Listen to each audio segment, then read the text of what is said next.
Good morning, East Hampton families. This is Miss R, school psychologist at Maple. Today I'm going to be reading you a story called Angry Octopus. It's a relaxation story, and it's by Lori Lite, and it's published by Lori Lite. So thank you for letting us read stories at this time. Okay. The sun's morning light trickled down through the water to the entrance of a cave. An octopus sleeping inside the cave could feel the life energy of the sun on his face. He took a deep breath and opened his eyes. He stretched his body and ventured outside of his home. Just in front of his cave was a seashell rock garden. Do you see the garden? Okay. That he had created. Each morning he would begin his day by eating his breakfast in his special garden as he watched the ocean come alive in the morning sun. This morning his garden looked a little different.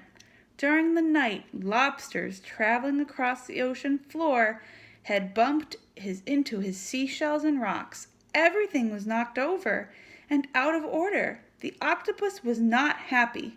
In fact, he was very, very angry. Have you ever had something that you made knocked over or destroyed by somebody else? What did you feel?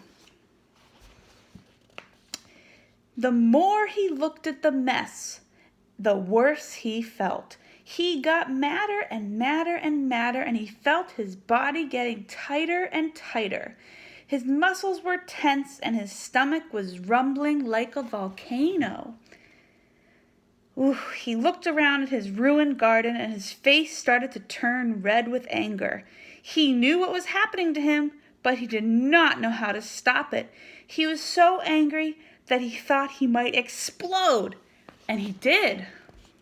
The angry octopus lost his temper, and as he screamed and yelled, he released a purplish black cloud of ink into the water around him.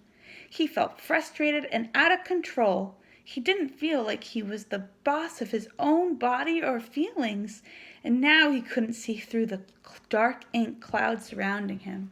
Have you ever exploded? We call that, at school we talk about the red zone, when our body's out of control and we get so mad. And so that's what happened to Mr. Octopus. Let's see what we can do to feel calmer.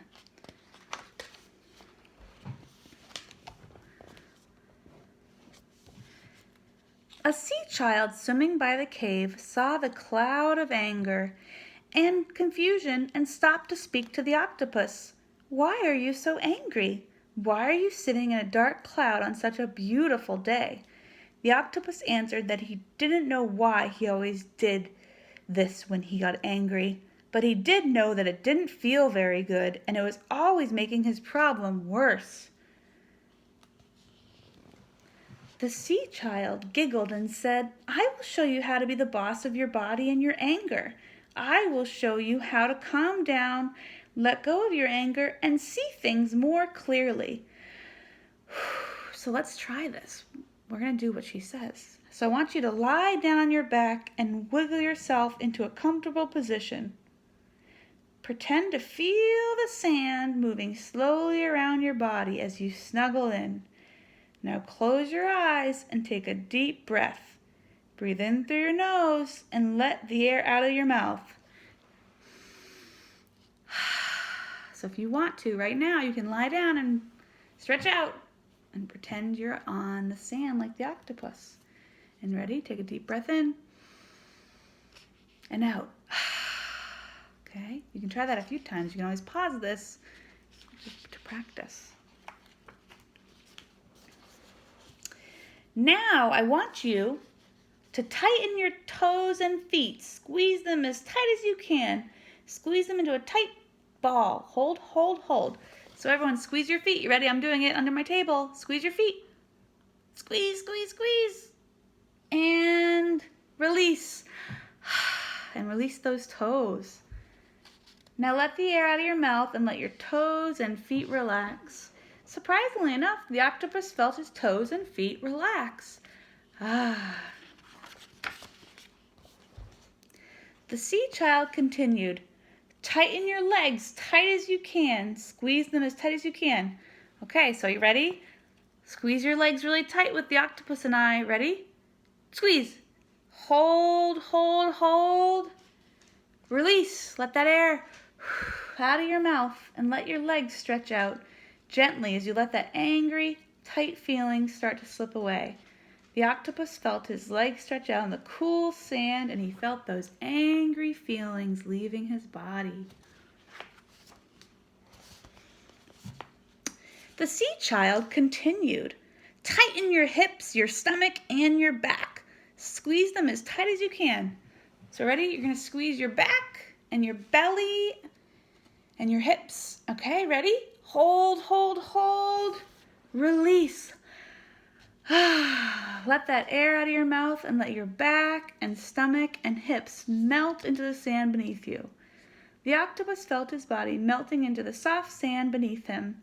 The rumbling in his stomach became quiet and was replaced with calm air as he felt his breath move in and out.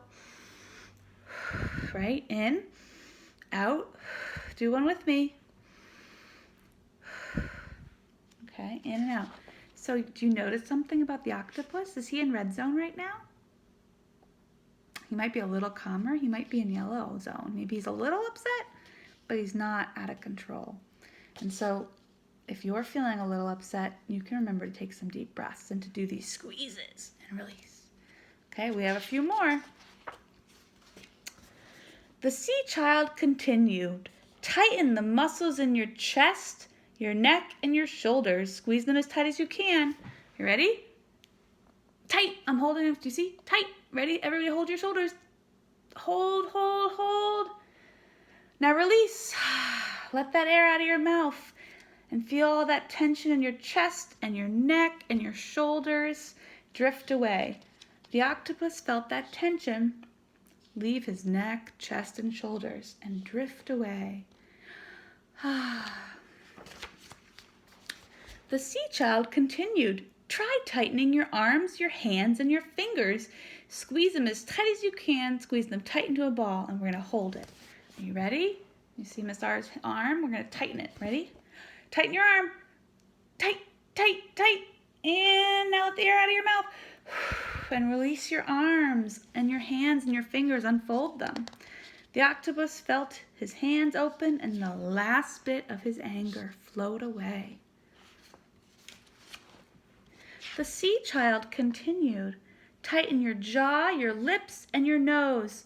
Scrunch up your whole face and squeeze as tight as you can. Ready? So you're going to hold that face really tight. Ready?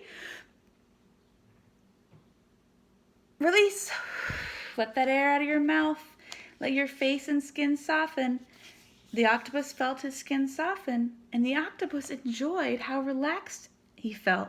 And he felt focused on his breath, moving in and out, filling his belly with warm, happy air. He finally started to feel relaxed and peaceful.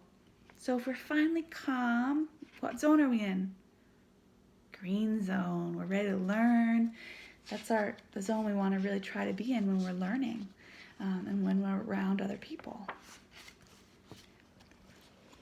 The sea child continued, tighten and wrinkle the skin on your forehead and the thoughts in your head.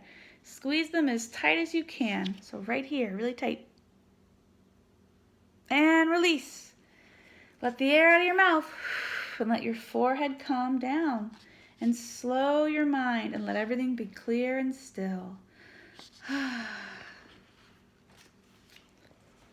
Finally, the octopus stayed very still. He stayed very still for a few moments. He realized that he was now the boss of his own body, okay, and his feelings. And he felt his breath moving in and out,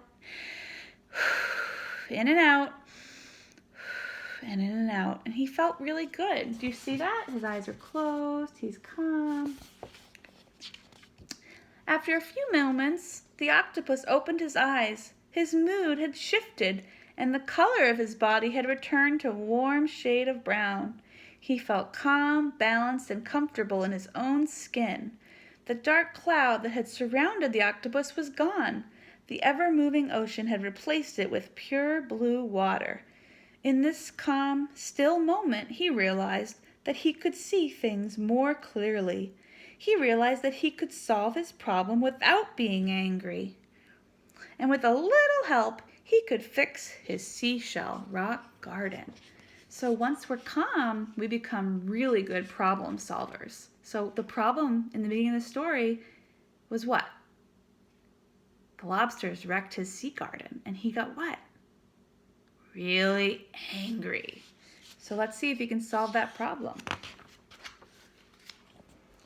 The octopus asked the sea child if she would help him. Together, they worked and laughed as they created a new seashell rock garden that was even more beautiful than anything he'd ever imagined. Being the boss of his angry feelings helped the octopus to make a new friend.